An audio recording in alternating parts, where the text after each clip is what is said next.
The Murder Shelf Book Club contains disturbing content related to real-life crimes. Listener discretion is advised. He had a wealth of information about the murders, but that's normal for a serial killer, Morris said. They remember all the details. As he talked, we couldn't let him know we were shocked, but we were amazed at some of the things he had done to his victims. We had not ever experienced this magnitude of depravity. It's not your normal homicide interrogation. He laughed and joked. He was ready to tell his story. Detective Tony Morris from Dismembered by Susan Mustafa and Sue Israel.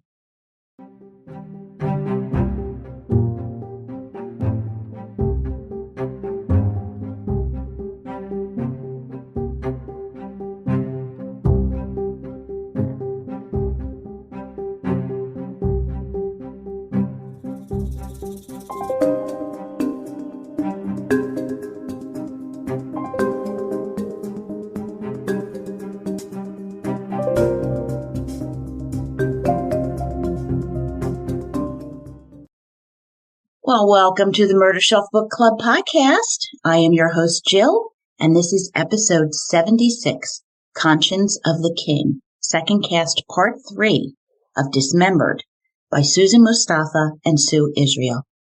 My podcast features the best of true crime books out there, updating the author's story and adding my psychological analysis.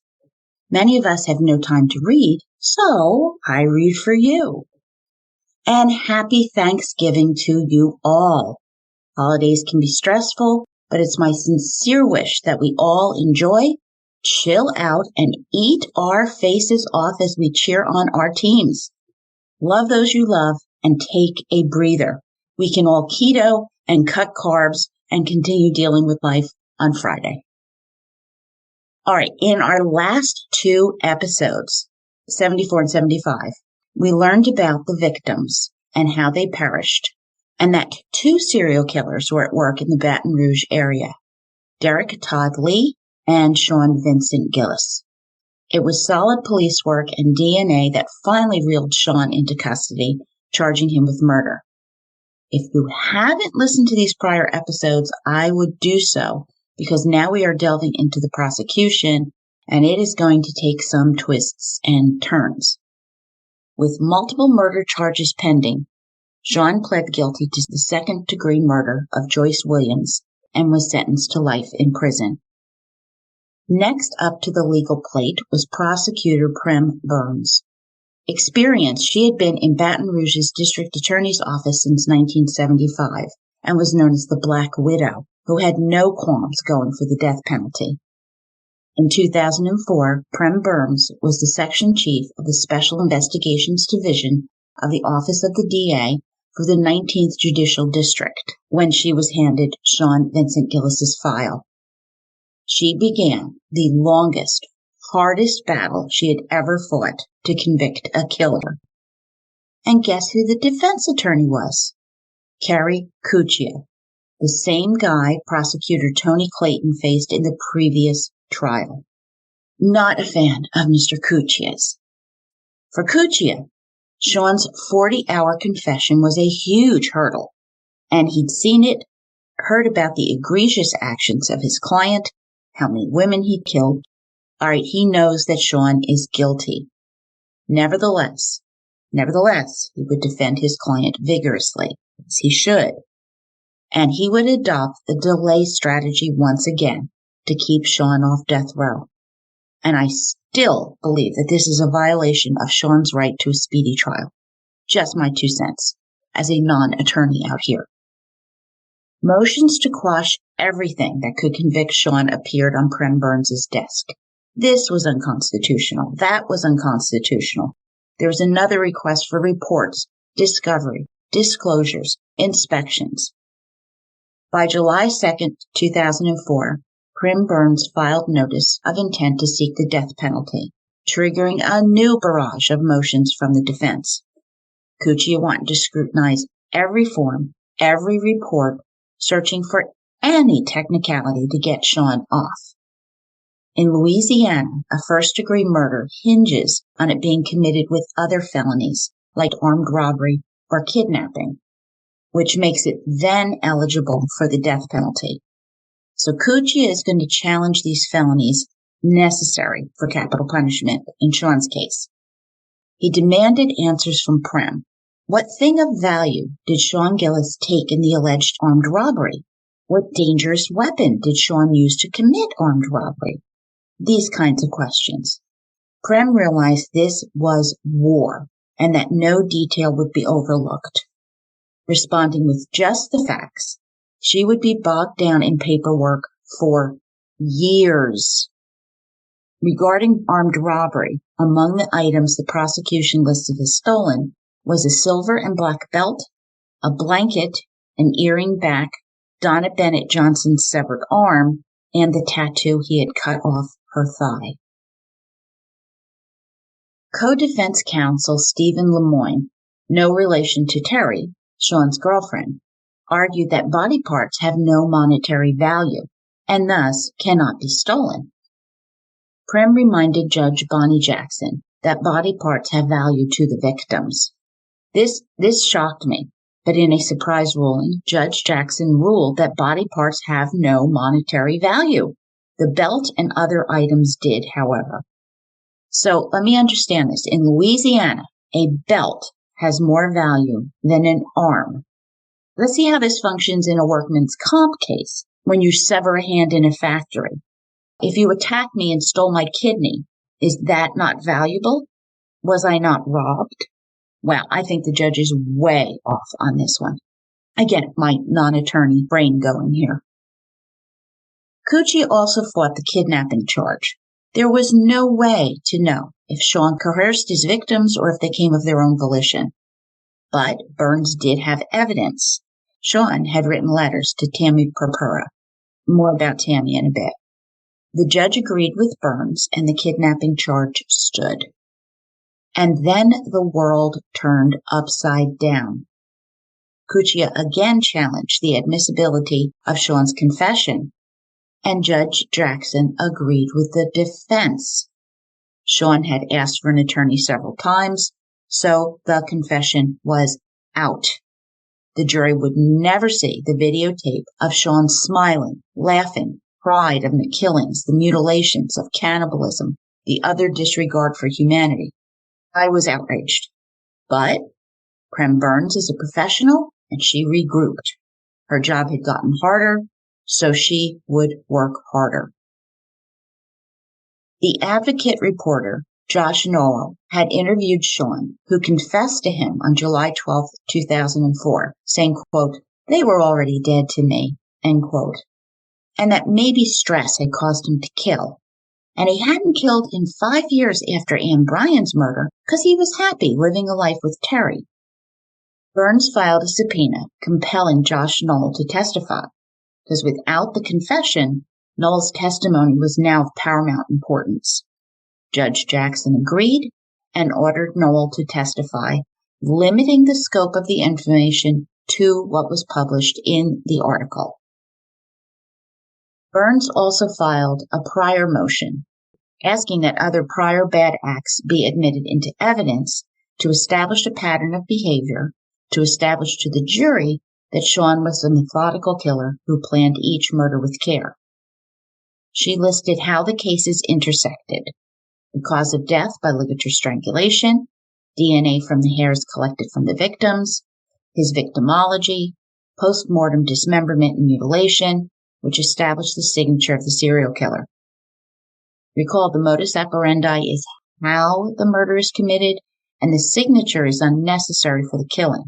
It is a unique psychological need of the killer that manifests during the murder. Judge Jackson agreed and approved the prior motion. Burns chose not to include the murders of Ann Bryan or Hardy Mosley Schmidt. In these murders, there was no DNA to tie Sean to their deaths. However, a clue had been overlooked in Ann's case for a decade. In the crime scene photo from 1994, there was a zip tie. July 21st, 2008, Prem Burns was ready to try this case. She now knew the victims and their families intimately. No one deserved to die in such a horribly shocking way because a psycho developed an obsession with the dead. Reporters descended on the trial. Interesting fact, defense attorneys Cuccia and Lemoyne detested each other and were forced by the court to remain on the case even after Stephen Lemoyne filed an abusive work environment complaint. Doesn't sound like he likes Cuccia any more than I like him. Well, Judge Bonnie Jackson began the trial, with Cuccia immediately expressing concern about the pre-trial press coverage, which reflected very badly on Sean. Polling the jurors, 2 had heard some coverage of the trial. Another saw a newspaper headline in a Walmart.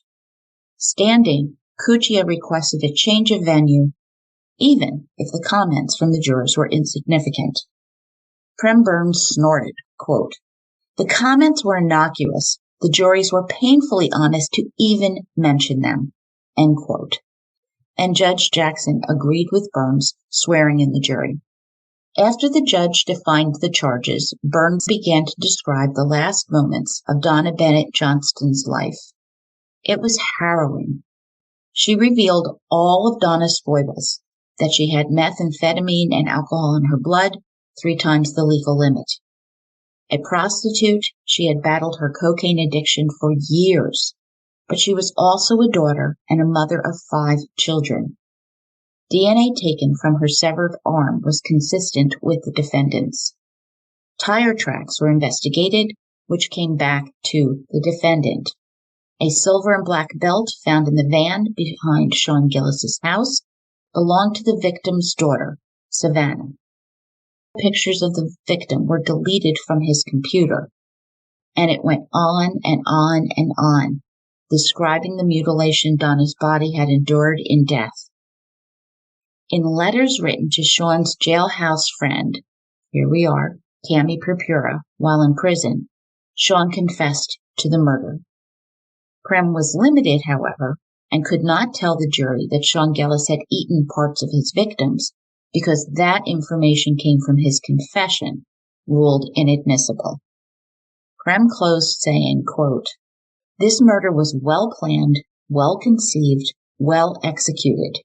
In this case, armed robbery and kidnapping are both underlying felonies," end quote.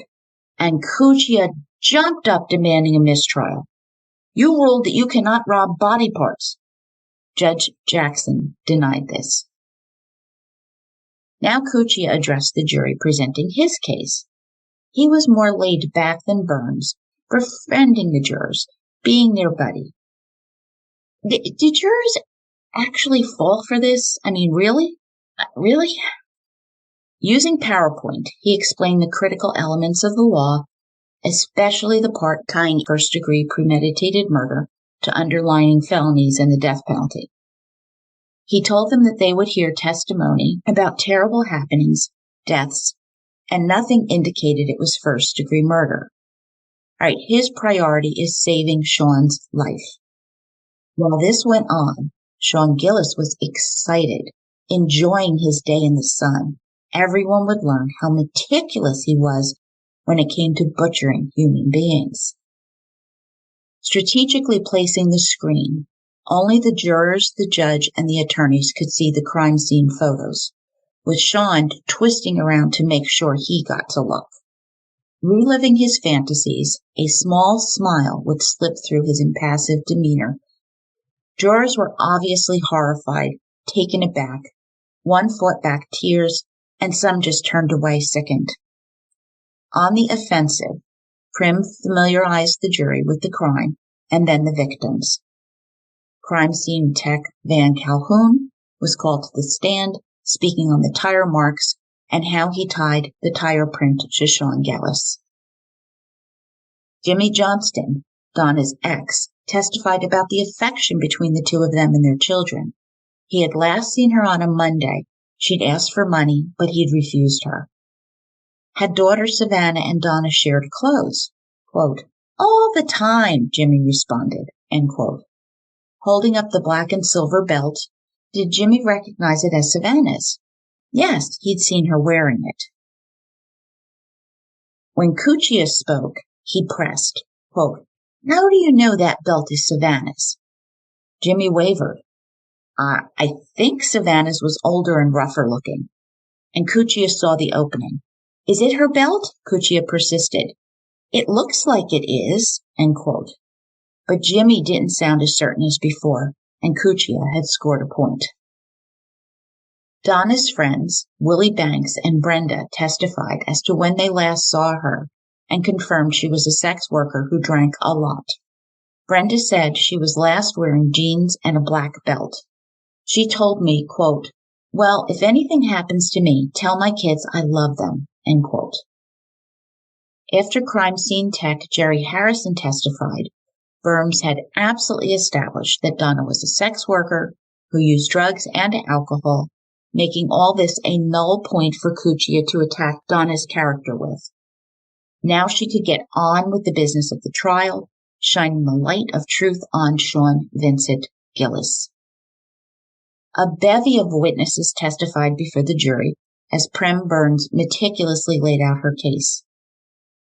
Outside the courtroom, the victim's family and Sean's parents, Yvonne and Norman Gillis, tried to ignore each other.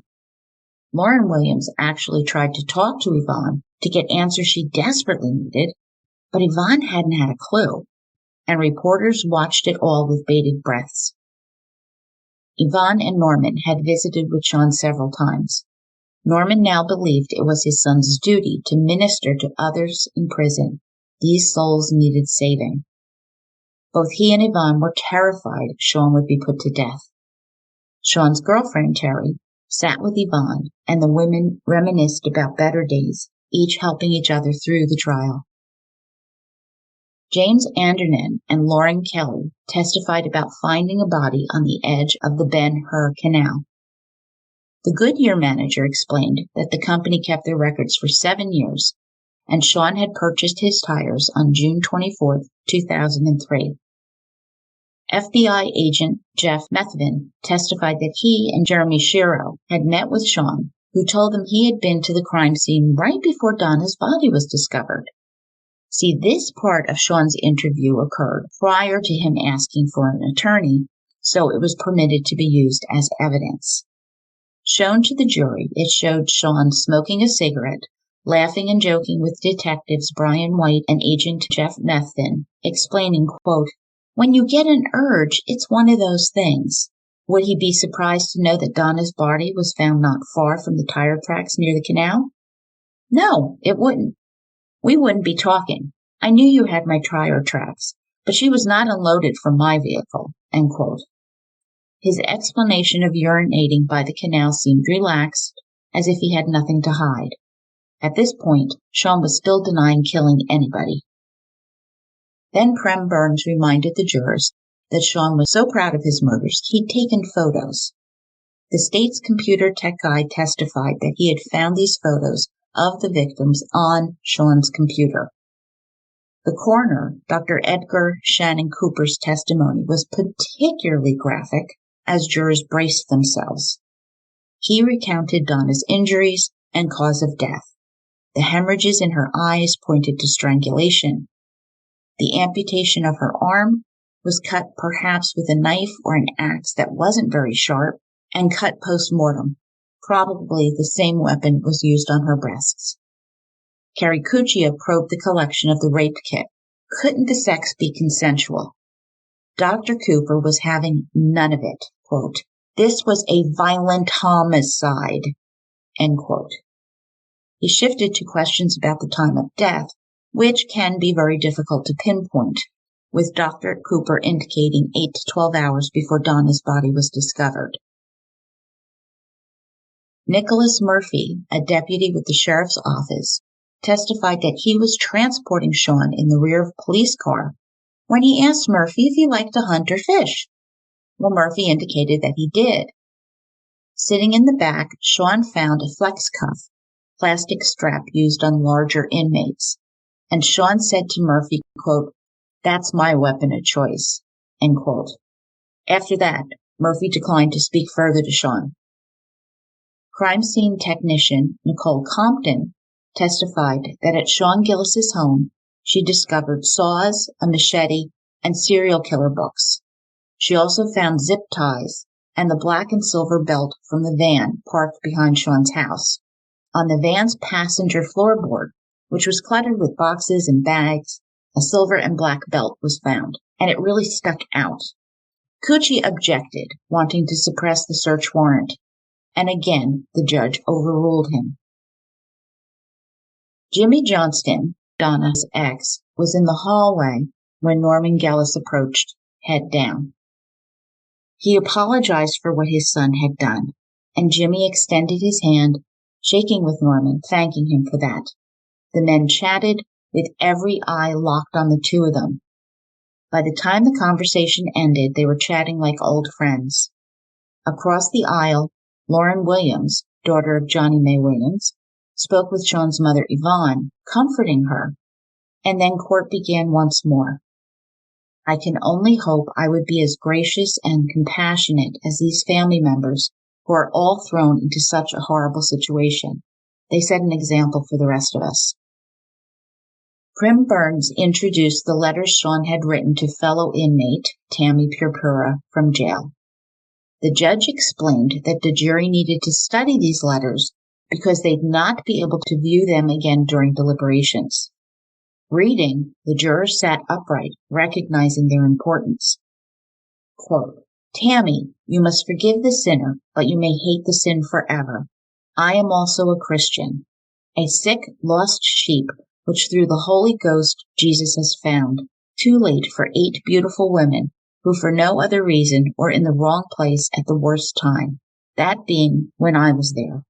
Donna's last words were, I cannot breathe. I to this day do not know why I did it. End quote. In another letter, Sean specified exactly how he picked up Donna, killed her, and dismembered her. Written in his own handwriting, there was no doubt Sean had killed Donna. How had Prem gotten the Tammy letters? Lieutenant Robert Clement, an assistant chief of security at the Baton Rouge Parish Prison, told the jurors that Tammy Purpura had been arrested for prostitution. Inmates were permitted to write to each other. And Melanie Decaux, Tammy's sister, testified that Tammy had passed away from breast cancer in 2005, and that her sister loved to write on cards with her very distinct handwriting.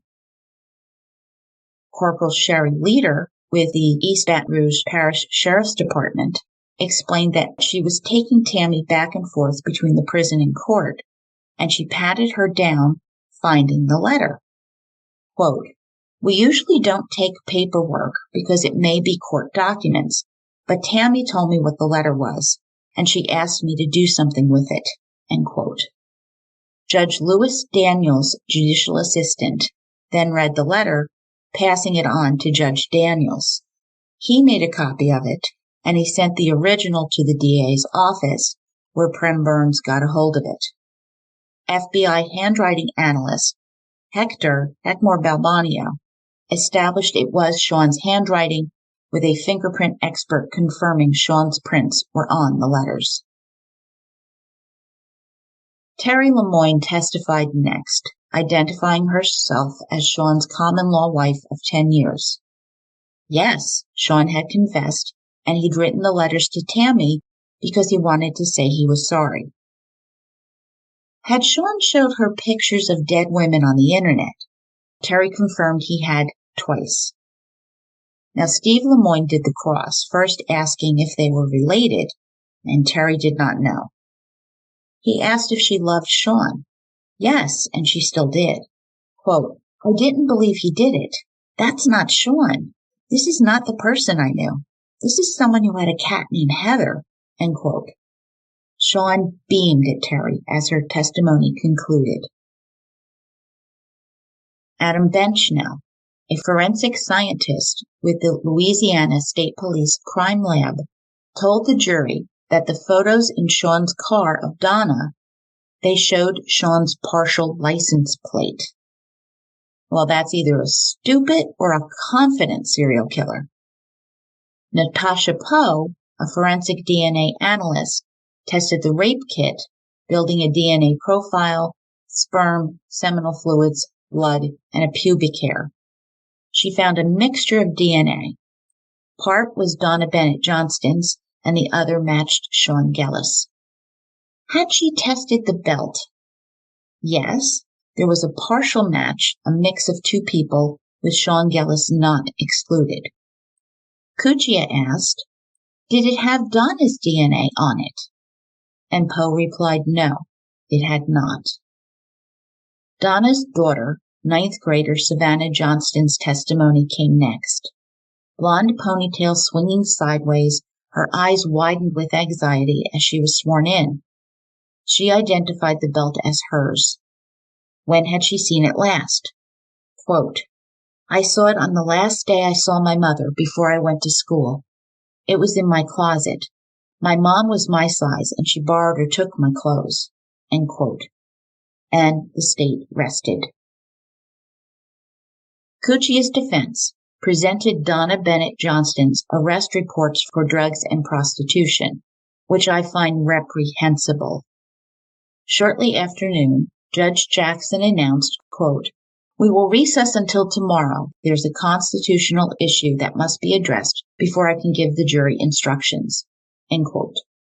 The state had appealed Judge Bonnie Jackson's decision regarding whether strangulation was a separate act apart from kidnapping. The judge would receive the decision in the morning. So, the next day, Prim Byrne's closing argument summarized all the evidence, 198 physical exhibits, with 10 definitely proving the crime. Sean had taken souvenirs to relive the murder and sick fantasies, the photos, the belt, which he'd stolen from Donna, even after her death, a robbery.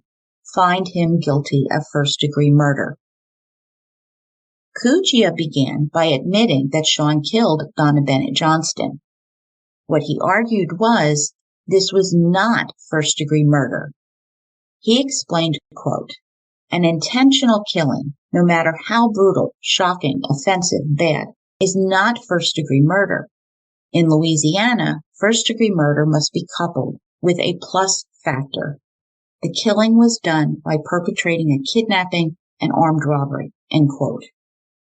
He further argued that armed robbery must be a separate and distinct act, taking something of value by force. We don't know if Mr. Gillis committed armed robbery. Would he kill someone for that black and silver belt? It was in the van, not stored as if it were some precious item. This is just not logical. He reminded the jury that Jimmy Johnson vacillated as to whether or not it was or wasn't his daughter's belt. And Donna's DNA was not on it. Wouldn't her hands have been all over this belt? Is this enough to convict a man of first-degree murder? No. This is called reasonable doubt. Prim followed, highlighting the best evidence against Sean Gillis, his own words, the photos of Donna wearing the belt in the trunk, the same belt that was in his vehicle. The proof was in the pudding. Judge Jackson read her instructions to the jury. Kidnapping was separate and apart from the act of strangulation, as she was handed a note, and then continued reading her instructions. At 1:15 p.m., the jury began their deliberations. And the note she was handed. What she did not tell the jury is the First Circuit Court of Appeals had just reversed her decision on the definition of second-degree kidnapping. So literally, the law changed in the middle of her instructions. What did this mean? The higher court ruled that strangulation was a part of kidnapping and that it did not have to be a separate and distinct act. Now, for the jury, this could be the difference between first and second-degree murder and whether the death penalty applied. After the jury exited, she announced the reversal. Predictably, Cuccia requested a mistrial, but Burns argued that a mistrial could only hurt the prosecution. Quote, "Double jeopardy has attached, and she was willing to take a chance that the jury would find kidnapping separate from the murder. Cuccia's motion was denied. End quote. At 4:15 p.m., the jury asked for the definition of second-degree kidnapping and armed robbery again. Judge Jackson brought the jury back in and read them the new definition, and evidently the jury didn't pick up on the change, nor did she tell them. An hour later, at 5:15, a verdict was reached. As the family shook with tension, the foreman spoke, quote, "We, the jury, find Sean Vincent Gillis guilty of first-degree murder." End quote. Everyone's sagging with relief. It was a unanimous decision as well, not required in Louisiana. Virginia Valentine, the sister of Lillian Robinson, began to cry, thanking Jesus. Justin Bennett and Jimmy Johnston hugged each other, and this was a victory for all of Sean's victims. But it wasn't over. Stephen Lemoyne, more easygoing and far less abrasive than Terry Cuccia, would handle the penalty phase of the trial. And worse was to come. So the next day, the penalty phase began, with both sides of the families uttering very different prayers concerning Sean's fate. Prem Burns argued that one aggravating circumstances was required to impose the death penalty. They had two, armed robbery and kidnapping.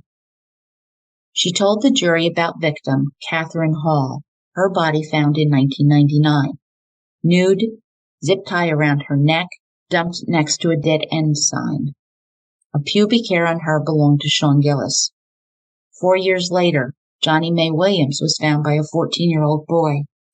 A body hair on her matched Sean Gillis's DNA. Quote, "Sean Vincent Gillis is pure evil, and he deserves the maximum penalty recognized by Louisiana law." End quote. Stephen Lemoyne asked them all to keep their minds open. He presented the family background to the jury, stressing that Sean's father, Norman, was mentally ill and had abandoned the young family when Sean was an infant. Yvonne had struggled, but didn't do very well with Sean. All right, whoa, stop. Spin alert. That is not the case. That is not the impression I had from Yvonne, from Sean himself, or Sean's friends. I think this is a case of pants on fire. Stephen asked the jury, is Sean mentally ill? These crimes aren't for personal gain. Sean struggled and struggled to suppress the urges. In his letters, he says he couldn't help himself. Is that a mental defect? Does pure evil confess? As Sean grinned through all of this, because if his attorneys could convince the jury he was mentally ill, he couldn't be executed under Louisiana law. Over the next few days, Prem Burns called the victim's family to testify, and the pain was wrought. She wanted the jury to know how much Donna Bennett Johnston was loved by her family. Natasha Poe returned to the stand to connect the DNA dots between the three women and Sean Gillis. As a doctor explained the cutting injuries, Sean became very upset, jerking, talking loudly, creating a disturbance, and Cuccia couldn't shut him up, so a recess was granted. An hour later, a now medicated Sean watched calmly. On exiting the court that day, Terry Lemoyne was upset and shaking. Quote, "I do not believe I know that man up there. I do not know that man." End quote. She had finally accepted the truth, and I'm glad she got there. The advocate reporter, Josh Knoll, came to the stand, giving limited testimony about Sean's confessing to him. Why had Sean killed his friend, Johnny Mae Williams? Sean explained to him that he felt contempt for her, becoming hooked on crack, and he just couldn't hold himself back.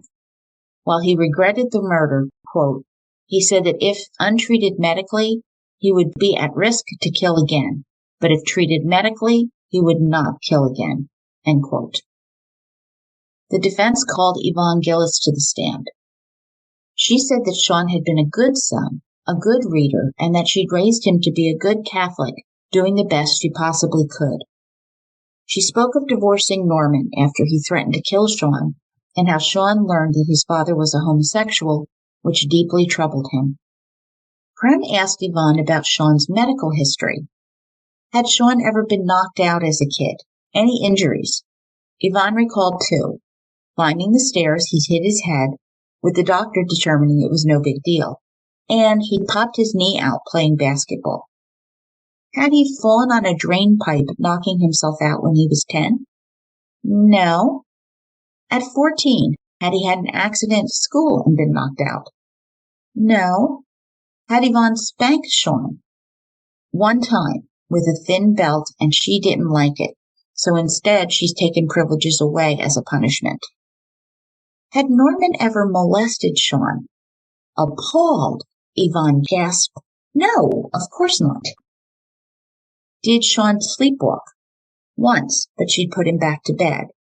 Did he mention being watched by ghosts or vampires? No, never. Mentioned ants in his brain? No. After Sean's cousin testified to his normal, non-violent kind of childhood, a teacher from his high school days said that Sean may have been a bit lonely as a kid, and he'd speak to him about Star Trek. Best buddy John Green spoke about Sean being alone as a kid while Yvonne worked, and how he was more adult due to that. Another pal, John Roses, testified that they'd grown up together, been very close, and how he was such a good godfather to John's daughter, Christine. Goddaughter Christine testified about how much she loved Sean. And then suddenly, she said, Sean told her his father molested him as his mother watched, after she'd shared her own story about being molested with Sean. Furious, at recess, a crying Yvonne went to speak with Christine and Ken Cuccia. Quote, "I can't believe you said that. That is not true." End quote. Cuccia tried to appease her, but Yvonne was having none of it. Terry testified that she had had sex with Sean at most 4 times in 10 years. He was constantly on the computer, which is really a huge red mountain. Ask questions, murder bookies. Prim asked if Sean had ever had a seizure. No. Had he discussed ants, worms, or implants in his brain? Had he beaten her? Terry said no to all of it. So all these questions about being knocked unconscious, ants, worms, was laying the background for psychiatric experts who'd assessed Sean Gillis. Dr. Thomas Reedy, a forensic psychologist who had never examined Sean, testified about violent risk assessment. Did Dr. Reedy know Sean killed 3 women? No, he hadn't read the case file. All right, so as a juror, why would I care about this man's testimony when he hadn't even read the case file? Just saying. He's assessing risk and not knowing the guy is a serial killer. All right, well, anyway, Dr. Reedy concluded that based on statistical probability, it was unlikely that Sean would be violent in prison if allowed to live. Next came Dr. Reuben Gurr, a neuropsychologist, who testified about functional MRIs, which show which areas of your brain are most active, mapping your brain activity. Dr. Gurr concluded that Sean had an abnormal amygdala, which is the emotion center of the brain, occipital lobe, the visual center, and corpus callosum, the thick fiber network of nerves that connects the right and left hemispheres of the brain. It was smaller than normal, similar to those with schizophrenia. Sean also had schizoaffective disorder. Dr. Gurr also admitted that he had not examined Sean either, short of reading the functional MRI. And yes, he thought Sean could potentially be a violent loner, withdrawn and not a social guy, all of which contradicts Dr. Reedy's testimony, and Prem just tore this guy apart. Dr. Dorothy Lewis was the last defense witness. With an impressive pedigree from prestigious colleges, Dr. Lewis traveled the country, testifying in court for capital cases with killers on trial. For example, she testified for Arthur Shawcross, a serial killer responsible for 11 murders in New York State. Dr. Lewis's testimony caught everyone by surprise, and I'm included in that. She had spent 26 hours with Sean Gillis, and her team of neurologists, psychologists, and radiologists reviewed his records dating back to his school years. Plus, she reviewed Norman Gillis's mental health records, hospitalization, suicidal ideation, and sexual identity confusion. Sean's grandmother, Norman's mother, had been in and out of mental hospitals. Sean's great-grandmother likely had schizophrenia and was implicated in her husband's death by poisoning, but was never prosecuted. Sean admitted to mood swings indicating bipolar disorder, and then she recounted the multiple head injuries that Sean had sustained, hitting his head on the table as a toddler, going to the hospital, sustaining damage to his frontal lobe. Somewhere between the ages of 10 and 14, Sean fell on a storm pipe, injuring himself, plus another later while playing basketball when he was knocked unconscious. The recent MRIs and PET scans indicated deficiencies in the frontal lobe, complicated by his migraines, seizures, and dissociative identity disorder. Okay, that is a lot. Quote, by this time, the state's experts sitting in the front row were having difficulty containing their laughter as Dr. Lewis cheerfully rolled out her laundry list of disorders, end quote. But Dr. Lewis continued. She said, quote, Sean believes a worm has infiltrated his brain. He thinks he has ants in his brain. He says the government has devised a way to teleport people to other geographical locations. And he believes he is a high-ranking officer on a mission only he knows about, end quote. Oh my, has Dr. Lewis heard of Sean and his love for Star Trek? Well, this one made me laugh out loud. She also contends that Sean has a strong female self that lives inside of him, called Goldilocks. I know. Quote, Sean hates this part of himself. On more than one occasion, he has said, I'll rape her. I'll kill her. Sean often refers to himself in the third person. He calls himself Bobby. He says things like, I don't want Bobby in my head. He says things like, this is Admiral Sean Gillis, end quote. Terry laughed, later saying that this was all bullshit. Quote, that's hilarious. I have never heard Sean mention Goldilocks. If he told his psychiatrist that, he was screwing with her. Smiling, she said that they referred to each other as Starfleet admirals. It was their way of communicating. And did Dr. Lewis think she was crazy too? End quote. Lewis concluded saying that Sean has schizoaffective disorder. All right, for the record, this is madness. And on a positive fun fact, in this trilogy, Part 1, Wolf in the Fold, Part 2, Devil in the Dark, and this episode, Conscience of the King, these names come from Star Trek, the original series, that deal with a serial killer, a murder investigation, and mass death.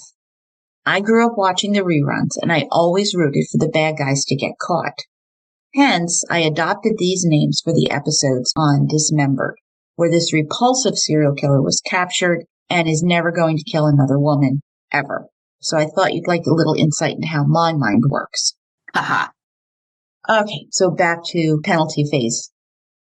With the goal of discrediting Dr. Lewis, Prem Burns asked her how many serial killers she had evaluated. Answer, 22. When asked to define sociopath, Lewis hesitated, saying she'd have to look it up in the DSM-4, the Psychological Bible of Disorders at the time.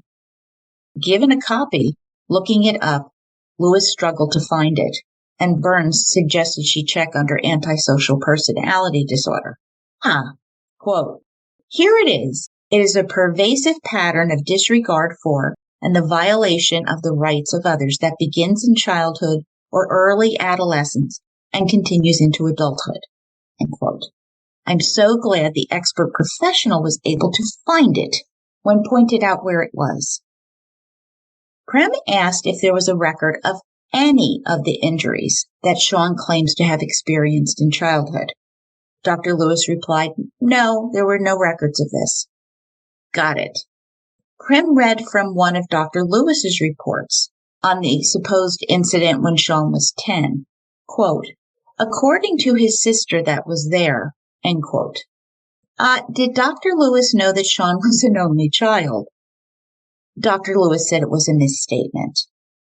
Burns asked about his female persona, and Dr. Lewis explained that his voice modulated from a male voice to a high-pitched feminine voice saying, quote, between us girls, end quote. Well, that is definitive psychological proof of having a split personality, right? No. Dr. Lewis also testified that Terry Lemoyne's epilepsy prevented her from remembering having sex with Sean and his beating her up. Well, had she examined Terry Lemoyne? No, she had not. Whoa. Report by prison physician Dr. Blanche, dated March 17, 2005, says that Sean had no psychotic symptoms in evidence, but he complained of headaches. Dr. Lewis stated, quote, Dr. Blanche recognized the disorder, but bent over backwards to do what the prison wanted. Isn't that sad? End quote. Dismissed, when Dr. Lewis left the stand, a reporter whispered to another, quote, thank God that fruitcake is off the stand. At least the jury won't buy a word of that, end quote. To refute the insanity that Dr. Lewis spouted, Prem Burns called Dr. Donald Hoppy, who was one of those guilty of chuckling during her testimony. A clinical psychologist of 27 years, he didn't think Dr. Lewis's opinion was correct, citing the great number of diagnoses she had offered, 6 in all. He believed it was impossible for a 37-year-old man to pass through life with all these undetected disorders. He'd be unlikely to stand up, let alone live a productive life. Paraphrasing Dr. Hoppy, quote, Sean has symptoms of Asperger's syndrome, emotional neglect, considered odd by his peers, and can relate to adults better than his peers. He's being well-versed on narrow, esoteric topics and interests. With Sean, it was Star Trek. There is compartmentalization. Very often, they have a facade, and they become very good at play acting. There is usually moodiness, a low tolerance for stress, and substance abuse. In Sean's case, marijuana. Those with Asperger's also tend to avoid sex because it's too complicated emotionally. Dr. Hoppy mentioned he had treated a patient who was obsessed with hands, so Sean's fascination with body parts is symptomatic. Dr. David Lillian testified on nuclear medicine, so functional MRIs, PET scans, etc. After injecting a radioactive form of sugar into Sean, the tests were conducted, and looking closely, Dr. Lillian found no substantive cerebral abnormalities. Dr. Marjan Hardasujarma, a neurologist from LSU Health Center, also testified. He'd reviewed a scan of a man named John Doe and found 0 brain abnormalities. This was Sean's scan. The last witness was Norman Gillis, because if anyone could convince the jury that Sean was crazy, it was his dad. Norman painstakingly conveyed how he spent years in mental institutions and received all kinds of treatment. He had come to God and become more accepting of who he is today at age 72. Prem asked Norman if he knew where Norman was on January 4th, 1999, or October 11th, 2000, or February 27th, 2004. He was out murdering women. Norman just looked down, and the defense rested. In Louisiana, with back roads, mud, alligators in the bayou, there is also an eye for an eye mentality. If Sean Gillis got the death penalty, they'd inject him with drugs that lulled him to sleep and would push him to death. He'd never know the terror of breath cut off, cord clamped tight about the neck, pressure building in your head, behind your eyes, and then nothing. He'd never know the fear of fists beating, knives slicing until death occurred. He'd never be humiliated and posed naked, exposed for the world to see. He would never be eaten out of curiosity. The jury had to know that Sean was a sociopathic serial killer, but not that he'd murdered 8 women, though it was hinted at in the letters. They had only presented evidence on 3 in court. The family's victims were confident that he would get the death penalty. Back in court, their bond was strong as they greeted each other with hugs of support. Holding hands, they prayed. During closing arguments, Sean lost control again, screaming at Cuccia, who was again granted a recess. Sean was escorted from the court, his steps unsteady. And then the case went to the jury, who had to consider the aggravating and mitigating circumstances. Aggravating circumstances are the heinousness of the crime, the intent of the crime, if someone were injured during the crime, past convictions, and the like. Mitigating circumstances could be things like no prior violent history, the influence of mental illness, influence exerted by another person, or if the offender thinks their acts are morally justified. In weighing this, the jury's vote for the death penalty must be unanimous. They were also free to choose life in prison as well. 2 hours and 42 minutes later, at 5:45 p.m., the jury came back as family members gripped each other's hands tightly. The foreman announced, quote, "We cannot reach a verdict," end quote. Judge Jackson asked Sean to rise and sentenced him to life in prison without the benefit of parole, as a collective gasp filled the courtroom. What? What? They had only been out 2 hours and 42 minutes. Any other judge would have sent them back to deliberate more after a pep talk. But Judge Jackson was against the death penalty, so she wasn't going along with the usual game plan when faced with a hung jury. The families went into shock. So many dead. Why was he spared? Sean Gillis cried and hugged Terry Cuccia. Terry Lemoyne hugged Yvonne Gillis, who slipped out to call Norman. Lauren Williams comforted her brother Larry, who was racked with painful sobs. He just couldn't believe it. Virginia Valentine and Patricia Dawson were furious. Quote, "I see an evil, wicked man there. I saw him laughing in there. But this isn't funny. He who lives by the sword should die by the sword." End quote. I honestly can't believe this. They should have been allowed to deliberate longer. I haven't been thrilled with Judge Jackson, but wow, I am really not a fan. Prem felt she let the families down.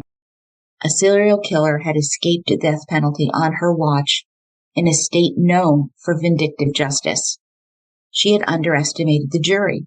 She had believed that they would see through Dr. Lewis's testimony, and she was wrong. They had looked at the photos of carnage and thought only a crazy man could do something like this. A glowing Terry Cuccia and Stephen Lemoyne proudly went to speak with the reporters. Sean's next trial was to begin in a Lafayette courtroom on February 17, 2009. Only Sean decided to plead guilty to the first-degree murder of Marilyn Nevels. He received another life sentence, and this was his last trial. He will never leave prison. Since the trial, Terry Lemoyne has had zero contact with Sean, and that's a relief. She and Lewis are happy together, living in the same house where Sean butchered his victims. I would probably have made another choice, but as long as they are happy. Trying to explain Sean Vincent Gillis's behavior is a tall order. There is evidence that nature and nurture both play a role. Mental illness ran in Sean's family. Genetics may play a role in this as well, and the environment can trigger certain genes that may manifest growing up. Yvonne was a devoted mother who barely spanked her son, so the nurture argument doesn't seem quite valid. Quote, whatever triggered him, at 32, Sean turned into a vicious killer who enjoyed the death, the blood, the mutilation, and the sex. End quote. Necrophilia. Most people assume that necrophiliacs who have a sexual attraction to cadavers work in funeral parlors to have access to dead bodies. Perverse and repulsive, this is regular necrophilia. Some in the psychological community believe it is more widespread than we think. Type 2 necrophilic fantasy occurs when one fantasizes about sex with a corpse, but doesn't act on it. Now, this really can't be documented for obvious reasons. The third type of necrophilia is rare, and it is the one that Sean Gillis exhibits, necrophiliac homicide, murder to obtain a dead body for sexual gratification. Very few serial killers do this. Arrested in 1973, Ed Kemper, the co-ed killer, murdered his grandparents when he was 15. Years later, leaving California's Atascadero Psychiatric Hospital, he embarked on a string of murders, killing and enjoying sex with corpses, which included his mother's. He dismembered and beheaded. He only admitted to eating 2 of his victims, wanting to possess them, like Sean. Ted Bundy abducted, raped, abused, and murdered, then raped the dead bodies of his victims, sometimes over and over. He did not mutilate as Sean Gillis did, though he took skulls. The Russian Rostov Ripper, Andrei Chikatilo, abducted and killed 52 people, mostly children, viciously debasing their bodies with his bare hands, practicing necrophilic homicide. Kemper, Bundy, and Chikatilo were all rage-driven. Sean Gillis is different in that he's not driven by anger. He had a morbid curiosity about death and mutilation, a compulsion that was beyond his control.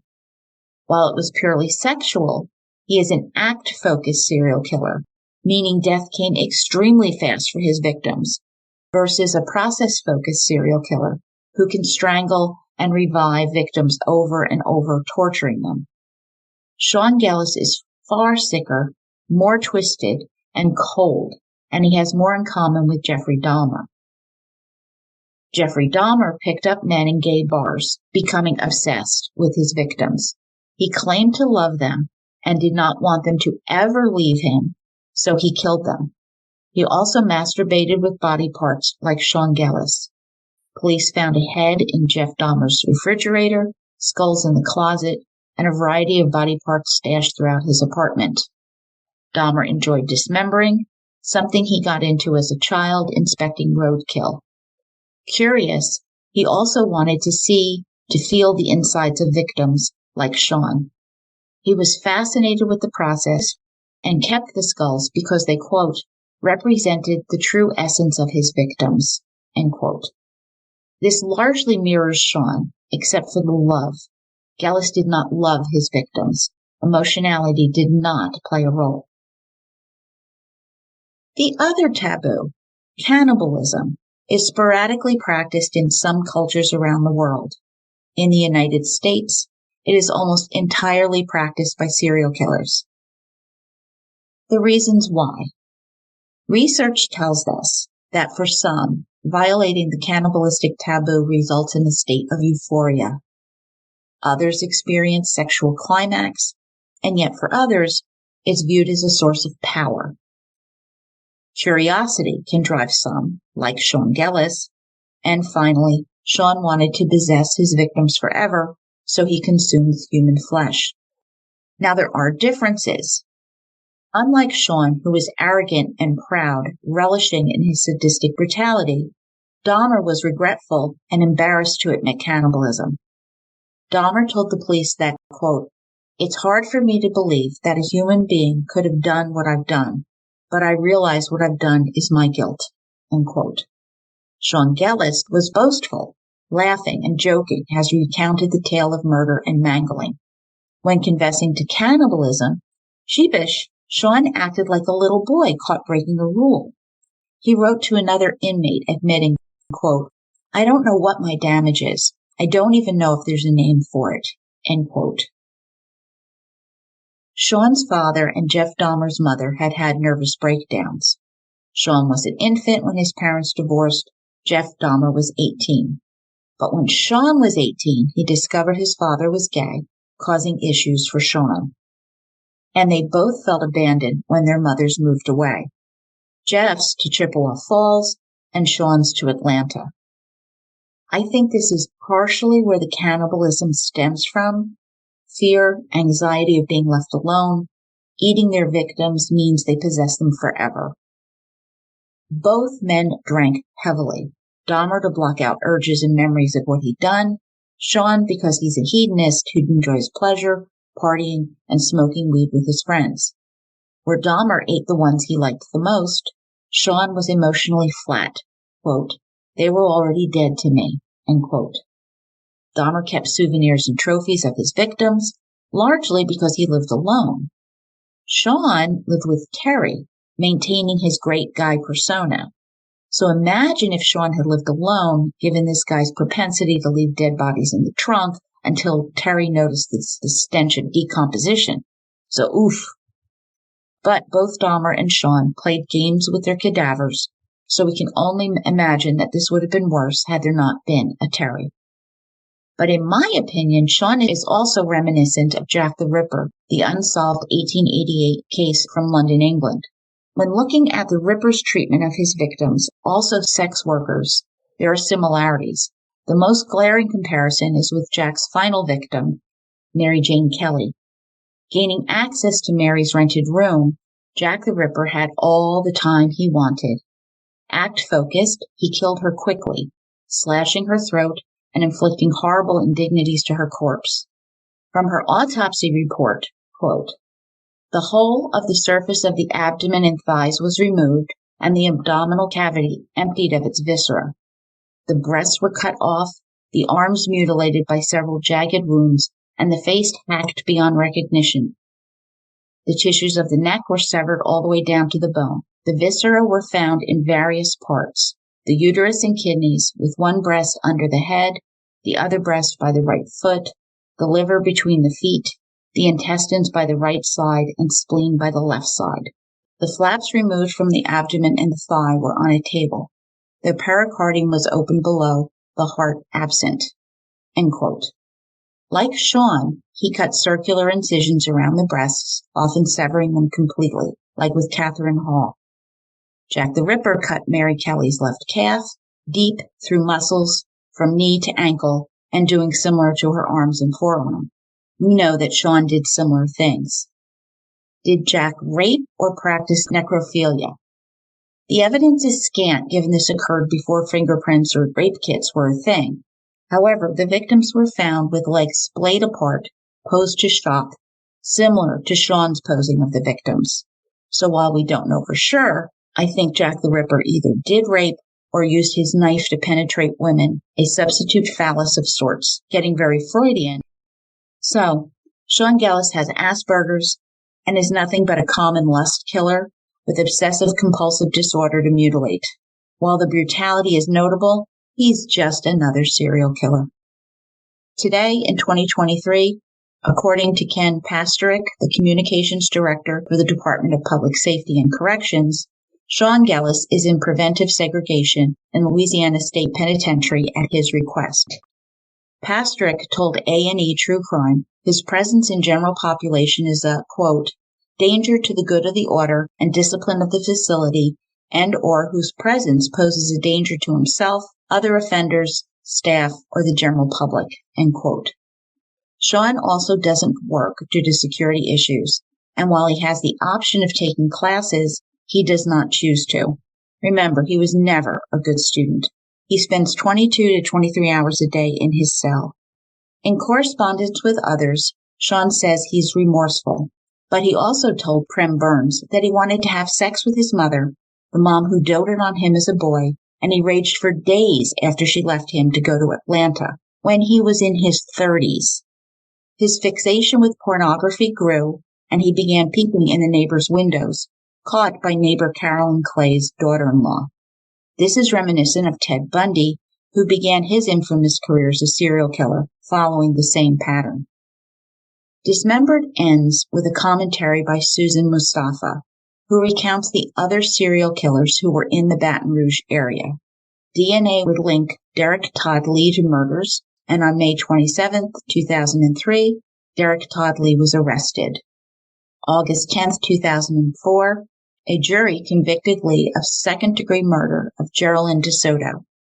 Another jury found him guilty of killing Charlotte Murray Pace. DNA has linked Lee to 5 more murders. They were Randy Meberner, Gina Green, Pam Kinnamore, Trinisha Colm, and Carrie Yoder, all of whom were killed between 1998 and 2003.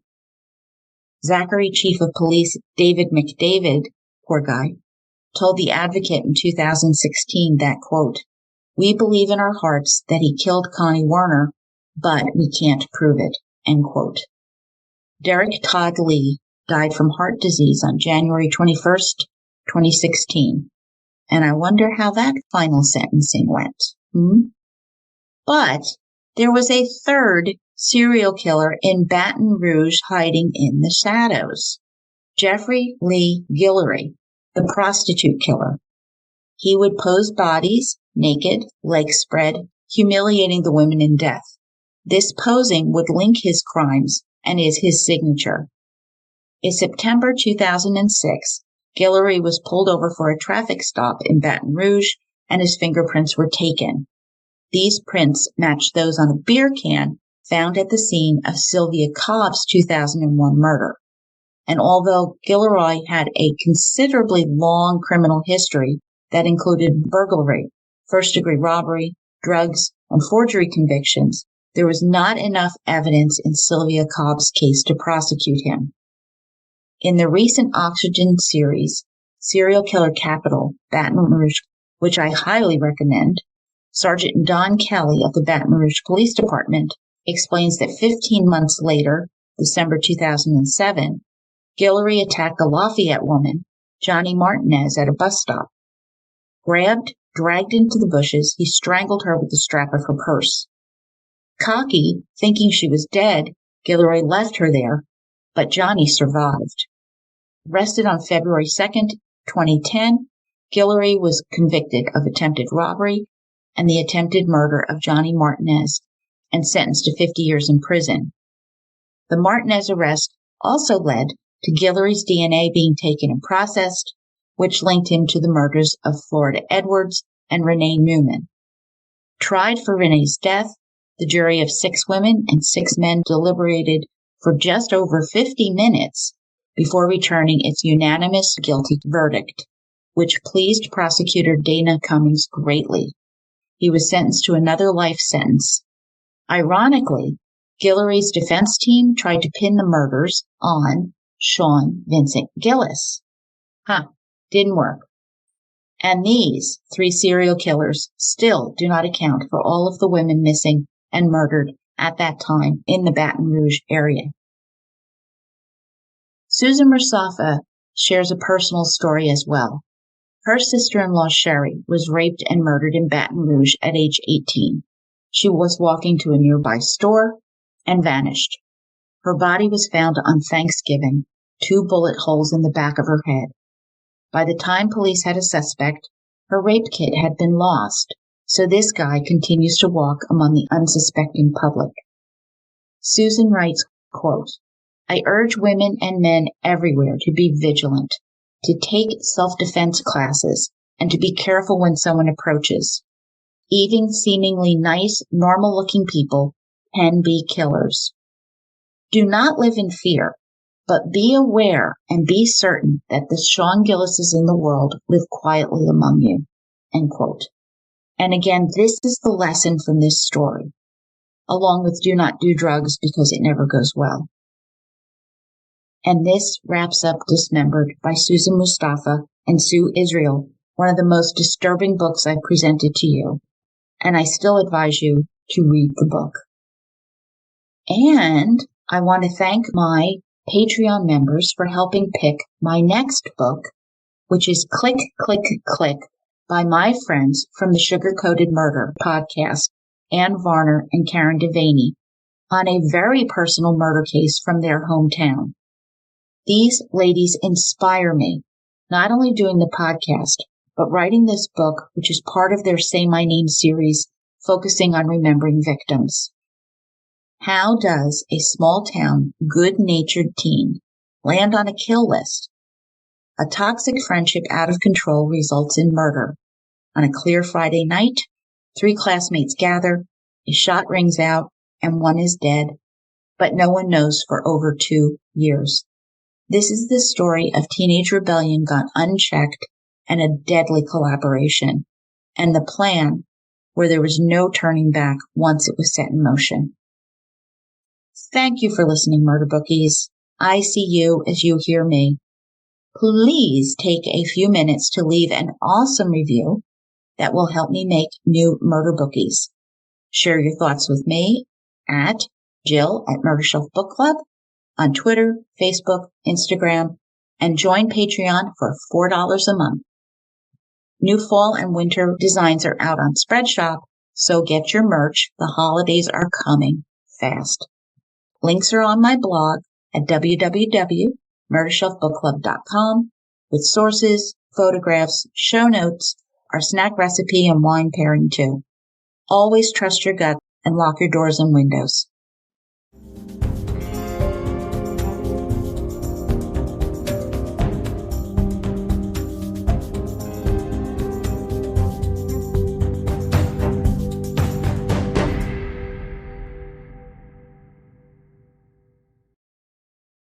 Written and produced by Jill, all rights reserved.